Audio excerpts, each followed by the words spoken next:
Welcome back. आप देख रहे हैं खबरों से आगे। वाशिंगटन डीसी में भंग उगाने का सामान बेचने वाली दुकान पर आपको ले जाएंगे कुछ ही देर में। उससे पहले बात करेंगे डिजास्टर रिलीफ के बारे में।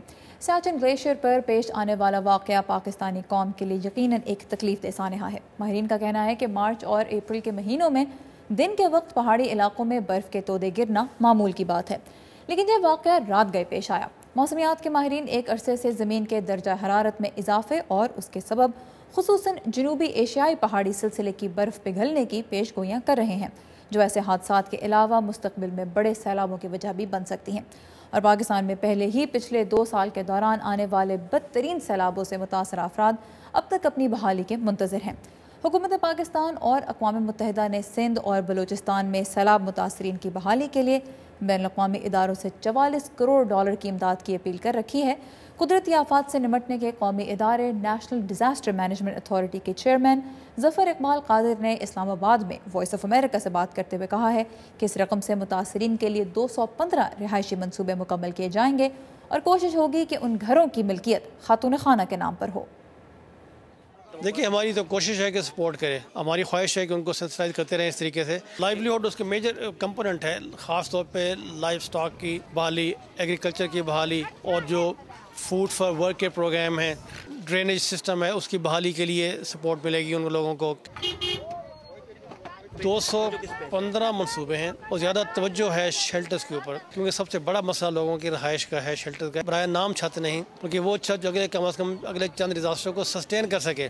दीवारें मजबूत, फाउंडेशन पक्की मजबूत और छत भी अच्छी इस किस्म की उसकी स्ट्रक्चर हो कि अगर आइंदा बारिश तेज़ आए, इसी में फ्लड आए, तो लोग छत पे भी रेस्क्यू कर सकें और छत ना बैठ जाए कहीं। प्लस हम ये कोशिश कर रहे हैं कि अब जो शेल्टर बनेगा उसके साथ छोटी सी फैसिलिटी बाथरूम की भी ज़रूर हो हर शेल्टर के साथ, ताकि लोग ऊपर फील्ड में ना जाएं। ख़ास तौर पे औरतों और बच्चों के लिए बहुत मुश्किल होता है।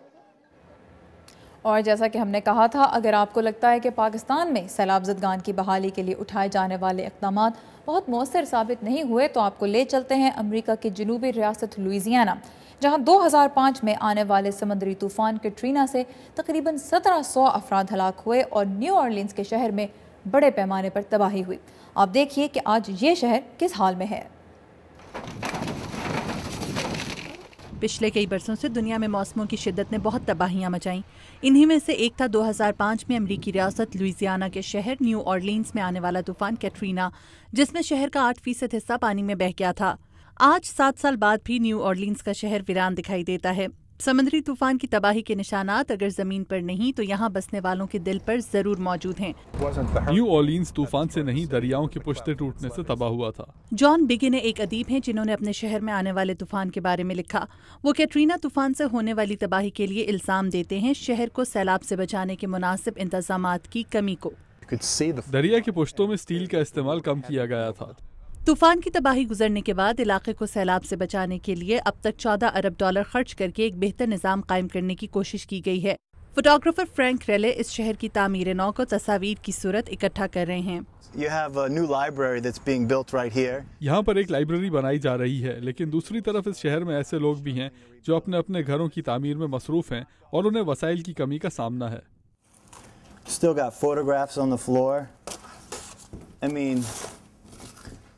This is someone's birth certificate.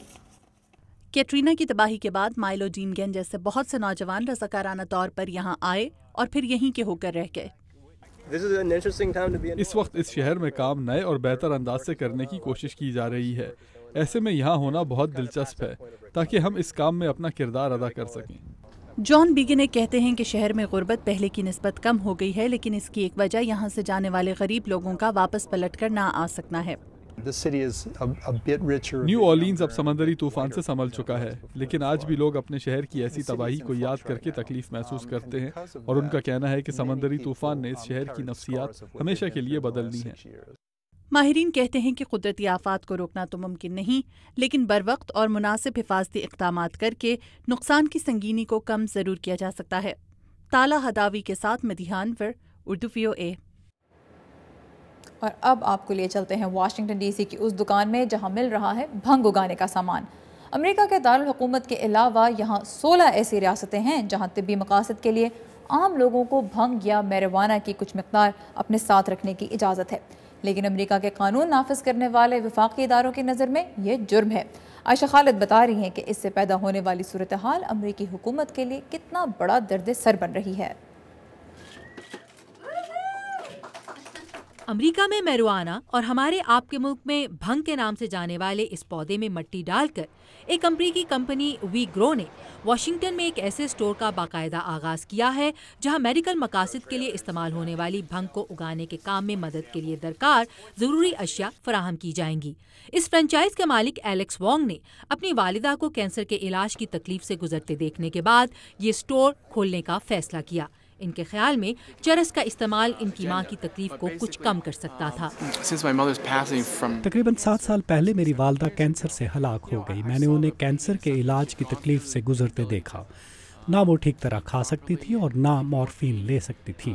انہیں اتنی جسمانی تکلیف سے کیوں گزرنا پڑا؟ بھنگ کی کاشت کو عام کرنے کے لیے وی گرو نامی ان کی کمپنی کیلیفورنیا، ایریزونا اور واشنگٹن میں اپنے سٹورز پر اوزار، فرٹیلائزرز اور دوسری ضروری اشیاء فروخت کرتی ہے۔ کچھ مارکیٹ ایکسپرٹس پیشین گوئی کرتے ہیں کہ طبی مقاصد کے لیے بھنگ کا استعمال 5 سال میں $9 ارب کی انڈسٹری بن جائے گا۔ وی گرو کے بانی دھرمان۔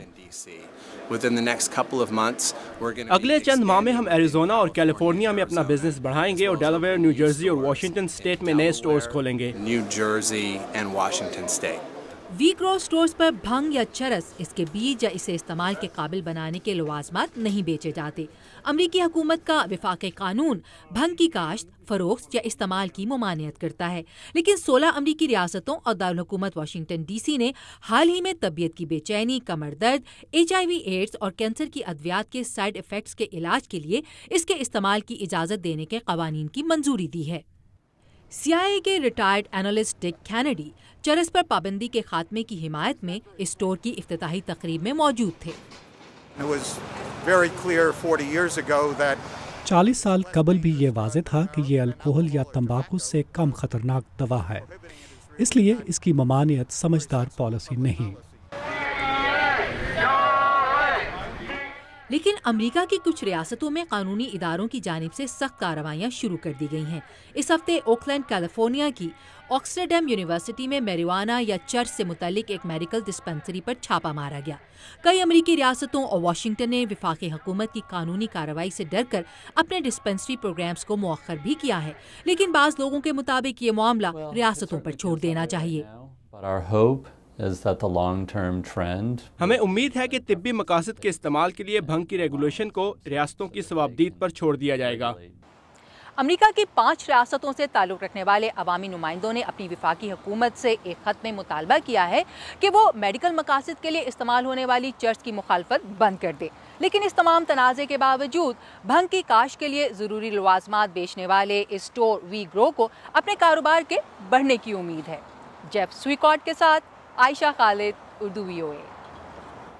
بھنگ اگانا اور اس سے بننے والی چرس استعمال کرنا تو پاکستان سمیت بہت سے ملکوں میں غیر قانونی ہے، لیکن کھیتی باڑی اب بدلے گی یورپ میں نوجوان نسل کا معاشی مستقبل۔ اس پر مزید بات کریں گے اس بریک کے بعد، ہمارے ساتھ رہیے گا۔